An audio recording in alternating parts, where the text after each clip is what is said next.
Hello, my fellow artists. Today I want to talk to you about a very well-known struggle. See, you just drew an eye, like the one I'm doing right now, and you're making progress and you like it. And it's kind of perfect. It's actually, it's like chef's kiss perfect. It's 10 out of 10. You're sitting in your room alone and you're staring at it and you feel like, did I just do that? You love it. Because it has so much detail, it has so much depth, and it's just nice. And then you would proceed to draw the other eye. And there you should just stop. Yeah, stop right there, because you've made already a huge mistake. So in today's video, I want to show you how you can draw the other eye with ease, without being afraid, without feeling like it's ugly, like the ugly twin sister of the eye you just drew. So, 2 tips for that. The first tip I would like to give you when drawing the other eye is draw them together. Don't finish one and then move on. Instead, sketch both eyes at the same time. Block the shapes like I'm doing right now, shade them together, and add details together. That way they evolve as a pair and actually look like they belong to the same face, right? Because if you drew one eye and then you would draw the other eye, it's way more difficult to make them appear similar, right?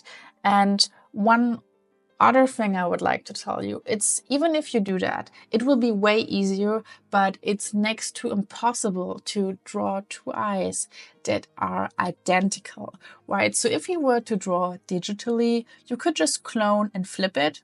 No big deal. That takes like seconds. If you draw traditionally, it's way more difficult. So you should see them as sisters and not as twins necessarily. So don't be too impatient with yourself.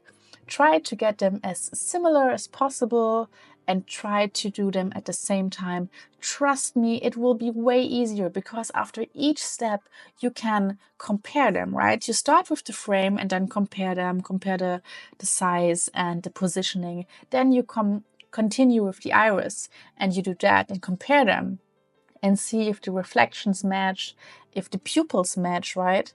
If they're not cross-eyed or anything like that. And then you move on. Same with the coloring.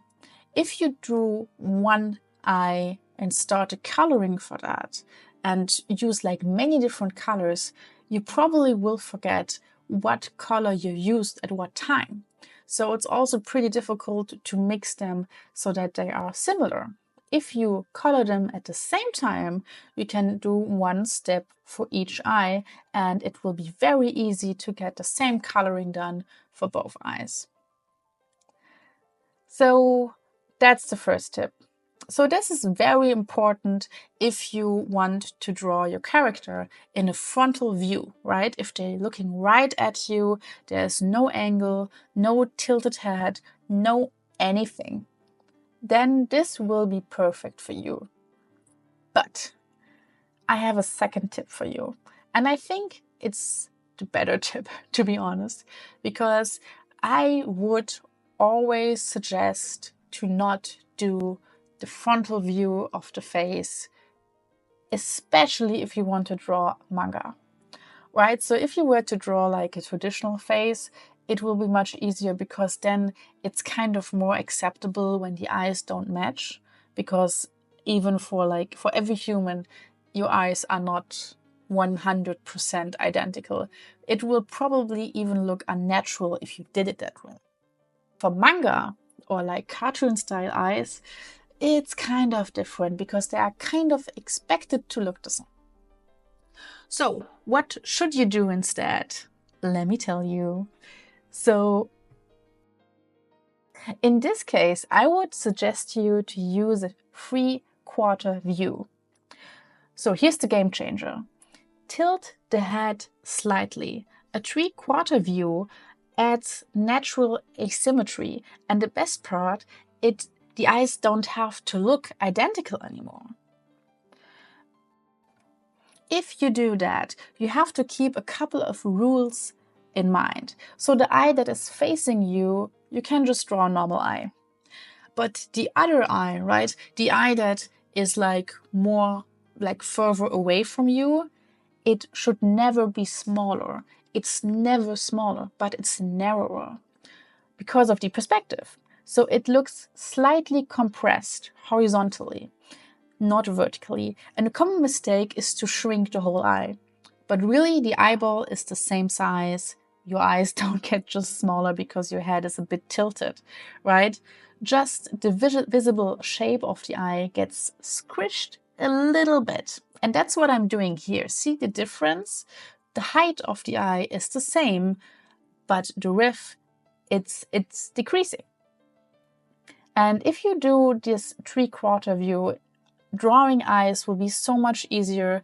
In my opinion, the perspective is so much more interesting and they don't have to look the same anymore because they're not.